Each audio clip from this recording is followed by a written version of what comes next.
প্রিয় ছাত্রছাত্রীরা, আজকের পর্বে আলোচনা করব তোমাদের মাধ্যমিক বাংলা একেবারে লাস্ট মিনিট সাজেশন, যেটা পরীক্ষার একেবারেই আগে। তোমরা দেখে নাও যে এই প্রশ্নগুলো তোমরা কমপ্লিট করেছো কিনা।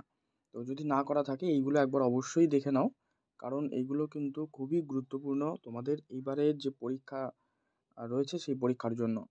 এখানে আমি গল্প আর প্রবন্ধ এই দুটো পার্ট থেকে আলোচনা করছি, আর একটা পার্টে কবিতা থেকে আর নাটক থেকে আমি এই দুটো পার্ট আলাদা করে তোমাদেরকে প্রশ্নগুলো দিয়ে দেবো। তো এখানে দেখো, গল্প আর প্রবন্ধের মধ্যে যেগুলো রয়েছে, তোমাদের পুরো যে সিলেবাসটা রয়েছে মাধ্যমিকের, তার মধ্য থেকে এমসিকিউ এবং যে এসএকিউ পার্ট রয়েছে সেগুলো কিন্তু থাকবে। এবার প্রথমেই তোমাদের দেখো 17 আর হচ্ছে 19, এই দুটো পার্ট এমসিকিউ প্রশ্ন আর এসএকিউ প্রশ্ন, 1 মার্কসেরই প্রশ্ন। এই 36টা তোমাদের টোটাল সিলেবাস থেকে থাকবে, এগুলো আর আলোচনা করছি না, পরবর্তীতে একটা ভিডিও দিয়ে দেবো যেগুলো এমসিকিউ পার্ট হিসাবে। আর আজকে প্রথমে যেটা আলোচনা করব প্রবন্ধ থেকে, তারপর গল্পগুলো আলোচনা করব। প্রবন্ধ তোমাদের দুটো রয়েছে, একটা হচ্ছে হারিয়ে যাওয়া কালি কলম, অপরটা হচ্ছে বাংলা ভাষায় বিজ্ঞান। ভালো করে শুনে নাও, এই জায়গাটা বুঝে নাও। তো এই যে দুটো প্রবন্ধ রয়েছে, দুটো প্রবন্ধ থেকেই তোমাদের পরীক্ষায় কিন্তু দুটো কোয়েশ্চেন আসবে। হারিয়ে যাওয়া কালি কলম থেকে একটি এবং বাংলা ভাষায় বিজ্ঞান থেকেও আরেকটি। এই দুটোর মধ্যে থেকে তোমাদেরকে লিখতে হবে যে কোনো একটা প্রশ্নের উত্তর। তাই প্রথমেই এখানে তোমাদেরকে বলি, তোমরা হয় হারিয়ে যাওয়া কালি কলম নয়তো বাংলা ভাষায় বিজ্ঞান, এই দুটো পার্টে যে কোনো একটা খুব ভালো করে তৈরি করো, তাহলে অনায়াসে তোমরা কিন্তু লিখে আসতে পারবে। আর যাদের দুটোই পড়েছো তারা তো খুবই ভালো, তারা এই প্রশ্নগুলো অবশ্যই পড়বে। প্রশ্নগুলো একবার দেখে নাও যে এগুলো তোমরা রেডি করেছো কিনা, কারণ এগুলো কিন্তু খুবই গুরুত্বপূর্ণ। তো দেখো, প্রথম যে প্রশ্নটি, যে কলমকে বলা হয় তলোয়ারের চেয়েও শক্তিধর, বিষয়টি পরিস্ফুট করো, বা এমন বলার কারণ কি বলে তোমার মনে হয়। এটা কিন্তু হারিয়ে যাওয়া কালি কলম থেকে আমি আলোচনা করছি, এটা প্রথম প্রশ্ন। দ্বিতীয় প্রশ্ন পড়বে, মুঘল দরবারে একদিন তাদের কত না খাতির কত না সম্মান। এই তাদের বলতে এখানে কাদের কথা বলা হয়েছে এবং তাদের খাতির ও সম্মানের পরিচয় দাও। 3 নম্বর প্রশ্ন, ভাবি, আচ্ছা, আমি যদি যীশুখ্রিস্টের আগে জন্মাতাম, এই যীশুখ্রিস্টকে এবং লেখক তার আগে জন্মালে কি হতো বলে কল্পনা করা হয়েছে। 4 নম্বর, হারিয়ে যাওয়া কালিকলম প্রবন্ধে দেখবে নানা ধরনের কলমের যে বর্ণনা রয়েছে সেটা সংক্ষেপে আলোচনা করতে দিতে পারে, তোমরা এই পার্টটাও দেখে নিও। আর আরেকটা পড়বে এখান থেকে, যে আমরা কালিও তৈরি করতাম নিজেরাই। এই কারা কালি তৈরি করতেন, তারা কিভাবে কালি তৈরি করতেন, মানে কালি তৈরির যে পদ্ধতি, তোমরা অবশ্যই প্রশ্নগুলো ভালো করে পড়ে নেবে, বুঝে নেবে যে কি বলতে চাইছে, তোমার থেকে কি উত্তরটা জানতে চাইছে। তো প্রশ্নগুলো এইভাবেই কিন্তু রয়েছে, এইভাবেই প্রশ্নগুলো আসবে তোমাদের। আচ্ছা, আরেকটা প্রবন্ধ যেটা বলছিলাম যে বাংলা ভাষায় বিজ্ঞান, এখান থেকেও কিন্তু তোমরা এই 3-4টে প্রশ্ন পড়ে রাখো। দেখো, প্রথম যে পড়বে, বাংলা ভাষায় বিজ্ঞান চর্চা এখনও নানা রকম বাধা আছে, এই বাধাগুলো কি কি, আর এই ব্যাপারে কলকাতা বিশ্ববিদ্যালয়ের যে ভূমিকা, এটা পড়বে।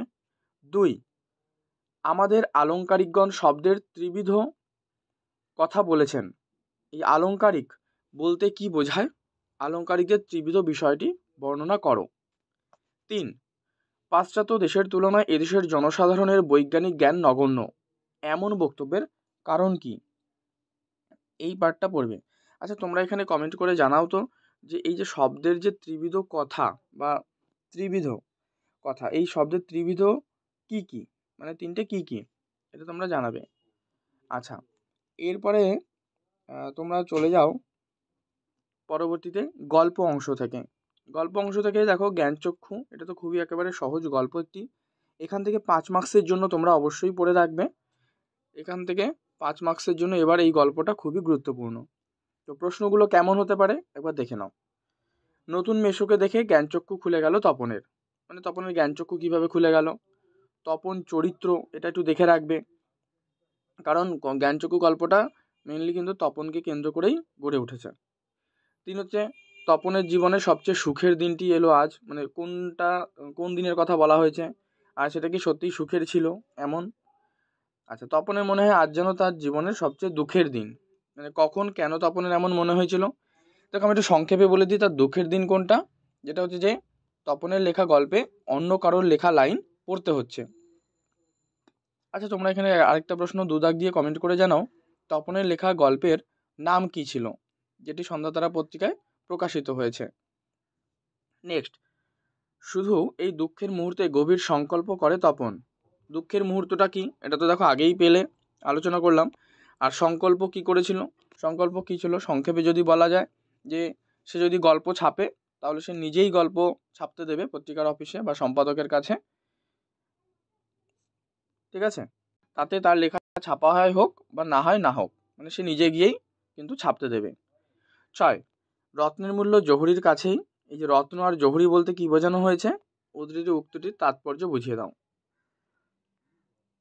এখান থেকে লাস্ট প্রশ্ন আরেকটা পড়ো, পৃথিবীতে এমন অলৌকিক ঘটনাও ঘটে, মানে অলৌকিক কোন ঘটনাকে বলা হয়েছে আর একে অলৌকিক বলার কারণ। এরপরে চলে যাও বহুরূপী। বহুরূপী থেকে তোমাদের 3 মার্কসের জন্য কিন্তু খুবই গুরুত্বপূর্ণ, এখানে আমি মার্কসগুলো লিখে দিচ্ছি, 3 মার্কস। তো এখান থেকে যে প্রশ্নটা পড়বে যে হরিদার জীবনের সত্যি একটা নাটকীয় বৈচিত্র্য আছে, হরিদাকে আর তার কর্মকাণ্ডের মধ্যে যে নাটকীয় বৈচিত্র্য ধরা পড়েছে তা লেখো।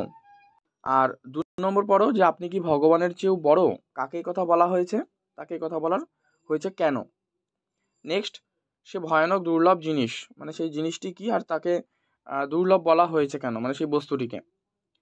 4 পড়বে বড় চমৎকার আজকে এই সন্ধ্যার চেহারা, সন্ধ্যার চেহারার বর্ণনা দাও। দেখো এগুলো সবই কিন্তু 3 মার্কসের প্রশ্ন, বহুরূপী থেকে আসার সম্ভাবনা প্রবল রয়েছে, ঠিক আছে। এরপরে চলে যাও পথের দাবি, এটা তোমরা একটু দেখে রাখতেই পারো, এখান থেকে জাস্ট তোমরা একটু দেখে রাখো প্রশ্নগুলো, যে এই 3টে প্রশ্ন। বাবুটির স্বাস্থ্য গেছে, শখ 16 আনাই বজায় আছে। বাবুটিকে আর তার শখ যে 16 আনা বজায় আছে কিভাবে বোঝা গেল। নেক্সট, সে যে বার্মা এসেছে এই খবর সত্য, মানে সে বলতে কার কথা বলা হয়েছে আর তার আসার খবরে পুলিশ কর্মীরা কী করেছিলেন। 2 হচ্ছে কিন্তু ইহা যে কত বড় ভ্রম তা কয়েকটা স্টেশন পরেই সে অনুভব করলো, সে বলতে কার কথা বলা হয়েছে আর কোন প্রসঙ্গে কথা বলা হয়েছে তাৎপর্য, এটা দেখে রাখবে জাস্ট একটু তোমরা। এবারে চলে যাও অদল বদল, এটা খুবই গুরুত্বপূর্ণ তোমাদের। অদল বদলটা হচ্ছে 5 মার্কসের জন্য, এখানে আমি গোল করে দিলাম 5 মার্কস এবং 3 মার্কস, এই দুটো পার্টের জন্যই তোমরা এটা ভালো করে পড়বে। অদল বদল গল্পটি, অদল বদল লেখক হচ্ছে পান্নালাল প্যাটেলের লেখা কিন্তু এটা, ঠিক আছে। তো যাই হোক, এখান থেকে যে প্রশ্নটা পড়বে যে ও আমাকে শিখিয়েছে খাঁটি জিনিস কাকে বলে, মানে খাঁটি জিনিস বলতে কি বোঝানো হয়েছে আর তাকে কাকে কিভাবে শিখিয়েছে। আর 2 পড়বে নতুন জামা পাওয়ার জন্য অমৃত কিভাবে তার বাবা মাকে জ্বালিয়েছিল, এই পার্টটা লিখবে। আর নেক্সট পড়বে কিন্তু আমাকে বাঁচানোর জন্য তো আমার মা আছে, এটা কার উক্তি, আর এই উক্তির মধ্য দিয়ে তার যে চরিত্রের কোন দিক প্রকাশিত হয়েছে। আর একটা পড়বে জামা অদল বদলের যে কাহিনী, ঠিক আছে। আচ্ছা, এখান থেকে 3 দাগ দিয়ে আরেকটা HW, যেটি হচ্ছে এই যে অমৃত আর ঈশব, এই যে অমৃত আর ঈশব এদের দুজনকে গ্রাম প্রধান কি নাম দিলেন, এটা তোমরা তোমাদের বইতে 113 নম্বর পেজে একদম শেষের দিকে পাবে, তাও উত্তরটি বলে দিলাম এখানে যে কোথায় পাবে। এই উত্তরটি তোমরা জানাবে 3 দাগ দিয়ে। আর অদল বদল গল্পটির তর্জমা করেছেন অর্ঘ্যকুসুম দত্তগুপ্ত, এই তর্জমা কে করেছেন, লেখকের নাম বা কবির নাম, এগুলো অবশ্যই তোমরা কিন্তু জেনে রাখবে। লাস্ট পড়বে নদীর বিদ্রোহ, এটাও খুবই গুরুত্বপূর্ণ তোমাদের হচ্ছে 3 এবং 5 মার্কসের জন্য, 3 এবং 5 মার্কসের জন্য খুবই গুরুত্বপূর্ণ নদীর বিদ্রোহ। তো প্রথম যে প্রশ্ন পড়বে যে নদীর বিদ্রোহের কারণ সে বুঝিতে পারিয়াছে, মানে নদীর বিদ্রোহের কারণ কি ছিল বলে নদের চাঁদ অনুমান করেছিল। 2 নম্বর পড়বে নদের চাঁদ ছেলে মানুষের মতো ঔৎসুক্য বোধ করিতে লাগিল, ঠিক আছে। তাহলে প্রশ্ন হচ্ছে যে ছেলে মানুষের মতো বলার কারণ কি আর নদের চাঁদ ঔৎসুক্য হয়েছিল কেন। এটি নদীর বিদ্রোহ, এটা কিন্তু মানিক বন্দ্যোপাধ্যায়ের লেখা। আচ্ছা, 4 দাগ দিয়ে কমেন্টে লেখো যে কোন ট্রেনটিকে রওনা করিয়ে দিয়ে নদের চাঁদ নতুন সহকারীকে ডাকিয়ে বলল যে আমি চললাম হে। কোন ট্রেনটিকে বা কত নম্বর প্যাসেঞ্জার ট্রেনটিকে। ঠিক আছে, আচ্ছা 3 নম্বর প্রশ্ন পড়ো এখান থেকে, যে নদীকে এভাবে ভালোবাসার একটা কৈফিয়ত নদের চাঁদ দিতে পারে। তো প্রশ্ন হচ্ছে কৈফিয়তটা কি, আর কৈফিয়ত দেওয়ার প্রয়োজন হয়েছিল কেন। এখান থেকে আরেকটা প্রশ্ন, নদের চাঁদ গর্ব অনুভব করিয়াছে, মানে কিসের জন্য গর্ব অনুভব করেছে এবং কেন।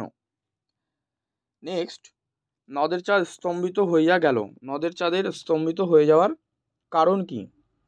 আরেকটা 5 দাগ দিয়ে লাস্ট তোমরা কমেন্টে জানাও HW যে কত নম্বর ট্রেন নদের চাঁদকে পিষিয়া দিয়া চলিয়া গেল।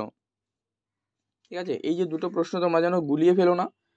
একটা সময় জিজ্ঞেস করেছি, আর একটা জিজ্ঞেস করলাম যে কত নম্বর ডাউন প্যাসেঞ্জার, এটা জানাবে যে নদের চাঁদকে পিষিয়ে দিয়ে চলে গেল।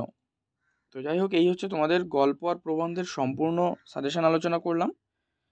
পর্ব ভালো লাগলে অবশ্যই কিন্তু তোমরা লাইক করে দিও, শেয়ার করে দিও বন্ধুদের মধ্যে, আর চ্যানেলে নতুন হলে অবশ্যই চ্যানেলটি সাবস্ক্রাইব করে রেখো।